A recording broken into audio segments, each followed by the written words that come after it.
Danny Dhaiphong joins us now. Danny, welcome.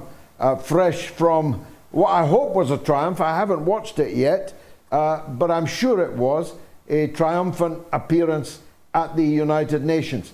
Tell us what you said there and what they said back to you. Well, thanks for having me back on, George. It's always a pleasure to be on your great program. So what I said during my briefing to the United Nations Security Council on the question of the dangers that Western armaments to Ukraine pose to global peace and stability was that the conflict in Ukraine is simply being escalated by the fact that the United States and NATO countries have committed so much militarily to Ukraine in complete contravention of the UN Charter, and in doing so have caused just a great deal of damage, not just to Ukraine, which is in the third month of this counteroffensive, which has seen over 43,000 Ukrainian forces killed, thousands of pieces of NATO armaments destroyed, but also to the United States, Europe and NATO itself. These countries are in free fall. There is an economic crisis across the world, and it's particularly hitting the US and Europe quite hard.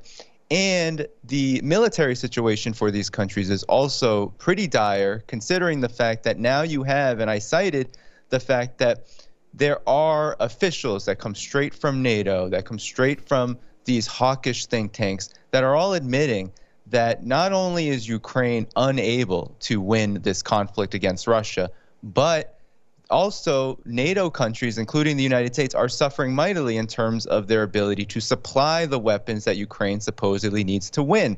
So in effect, this is a losing battle that the United States and NATO are engaged in, and that it is in the interest really of everyone to stop. And it's only Russia and China also that are calling for, as permanent members of the Security Council, a real negotiated settlement to this conflict. And that is the irony. In terms of the response, though, the UK delegate, the French delegate, they were the most flustered by my remarks. The UK delegate called me a fringe journalist, while the French delegate claimed that Russia was simply calling the meeting in order to spread its propaganda. Mind you, all of the delegates from the collective West, the US, the UK, France, and as well as you could call extensions of the collective West, such as Japan, they all couldn't stop promoting Cold War talking points against Russia, politicizing the conflict, politicizing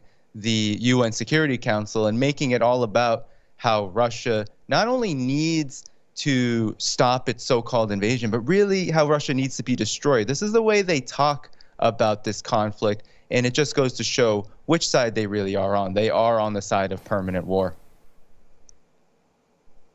It's a paradox, though, Danny. If you read the more serious of the newspapers, magazines, listen to the more serious commentators, they're all saying now that the war is all but lost. And yet the yellow press, which is for the consumption by the masses, continues to talk nonsense about Russia losing hand over fist and so on. And the politicians ride that particular horse rather than the one in the more serious papers. So on the principle that throwing good money after bad is a bad idea, even for a fool, and reinforcing failure is a well-known foolhardiness. How come we're still doing it? Why did the Netherlands up the ante today spectacularly by effectively handing over their Air Force and their F-16s to Zelensky? Well, and this is despite the fact that those F-16s are probably not going to get off the ground for another year, given what the United States has admitted about the training that is necessary to make these operable on the battlefield. So the reason why the collective West cannot seem to get out of its own way here And the reason why they're not listening to, I mean, the Pentagon said before the counteroffensive started, this probably isn't going to go well. The CIA admitted the same about the counteroffensive. And now you have articles coming out in the Washington Post today. You had a couple of days ago in Politico, all saying that the counteroffensive is not only lost, but maybe they should have listened. Maybe the Biden administration should have listened to Mark Milley, head of the Joint Chiefs of Staff, when he said back in November of last year that perhaps there needs to be a negotiated settlement to this conflict because the future does not look bright for Ukraine. But the reason why these countries, why Europe, why this bloc of countries, these unipolarists, I would call them, the United States in the lead, continue to go down this path is because a conflict with Russia, a war with Russia, is really existential for the U.S. foreign policy establishment and the mega corporate forces, especially the military-industrial complex that control them. They see this as a conflict that must be fought at some level. And now they're just starting to understand that this whole notion that some kind of offensive is going to bring Russia down or take back territory is a moot point.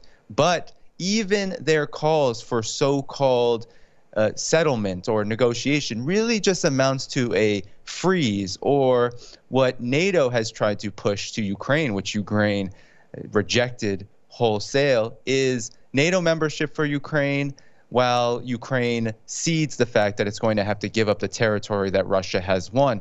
This is a non-starter for Ukraine, and not only this, but the only so-called peace settlement that the West really supports is a complete loss for Russia, is Russia's defeat. And that's just not going to happen. So there is this existential crisis for the collective West where they feel they need so badly to bring down Russia and what Russia represents as part of this rising multipolar world. But their means of doing it through a proxy war in Ukraine is just not working out. So it is quite the conundrum, and it's not one that they're going to be able to resolve lest they either admit defeat or they continue going down this path of destruction they've set for themselves. Well, the heavyweight press talk in terms of a freezing of the conflict, of a Koreanization of the conflict, drawing a parallel somewhere, and neither war nor peace being the state of affairs thereafter. But why would Russia agree to freeze the conflict and allow those parts of the Ukraine that they have not yet taken to become, like South Korea, a super-armed NATO encampment? It's bad enough they're in Finland across the river. Why would the Russians agree to any such freezing of the conflict? As a matter of fact, every day that goes by, and I mentioned at the beginning of the show, there's a wholesale, described in the media I just read as unstoppable Russian advance towards Kupiansk this evening. Every day that goes by, the price of a negotiated settlement rises very steeply in terms of territory and other Russian demands, denazification, demilitarization, and so on. I don't see this ending in a Korean style ending. I see it ending more in a Vietnam style ending, with NATO clambering off the roof of the American embassy, trying to get a place on the last helicopter out of Kiev. What do you think? Well, I think you're really onto something, George, because to be honest, the so-called Koreanization opportunity was lost after the Minsk Accords were completely and utterly trashed and destroyed by NATO itself, by the United States and NATO itself. It was they who used the Minsk Accords, who used this ceasefire agreement to build up Ukraine to the point of the time of the so-called invasion that Russia started. Throughout that period, throughout that 8-year period, it was the United States and NATO militarizing Ukraine, getting it ready, and also violating the accords at every step by continuing to shell and bomb and attack the Donbass. And that's why this conflict is currently at the stage that it's at. And so you bring up a really good point in conjunction with this, because not only does Russia have this experience of knowing what it's like to negotiate with the collective West and being burned by that, there's no trusting the collective West. But now you also have the fact that Russia is the one succeeding on the battlefield. Russia is the one that has the capabilities, that has the ability to continue to fight a war of attrition. It is not facing the severe shortages that the collective West is, and it is making headway on the battlefield. It has stopped this offensive. This Ukrainian offensive is all but defeated. So there is no reason for Russia to give any leverage to the collective West when it knows that doing so means that it's going to have to give concessions that it cannot allow to stand. It cannot allow Ukraine to be a part of NATO. It cannot allow Ukraine to be militarized in this way. The precedent had been set in 2014 during the coup, but really over the last 15, 20 years, when NATO was encircling Russia, we can go back 30 plus years, encircling Russia, moving up to its border, and of course Ukraine being on Russia's border, that being the red line that sparked this entire conflict. So there really is no reason, as you said, George, to enter into peaceful negotiations without the goodwill and good faith of the collective West in giving concessions to Russia that it has been asking for from the beginning, that its security interests are respected. And there is no real hope for that. And I think Russia understands this. That's why Russia says very firmly, we're not going to be negotiating with Zelensky or the Ukrainian government. We're going to negotiate with its masters. And only when its masters in the collective West are able to begin to forward a position that allows for Russia's existence and its interests to be respected, just like international law really does put forth quite clearly that in times of conflict, there needs to be good faith and goodwill in any kind of maintenance of this peace and stability that we also seek. But that has not been the case since the very beginning.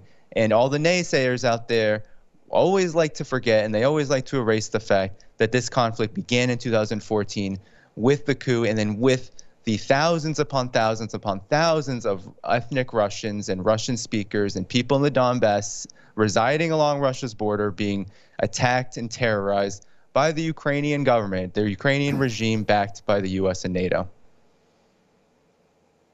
Let's, in the last few minutes, look at the slightly bigger picture. I was reading today not only the point that you made about these self-harming, even suicidal sanctions that the collective West has placed on Russia, which have turned out to be a gigantic boomerang, but the cementing of now an unbreakable relationship between Russia and China, the precise opposite of US foreign policy goal since 1972 and President Nixon's visit, the first communique and so on. The point of American policy from 1972 onwards was to keep Russia and China as separate as possible. Now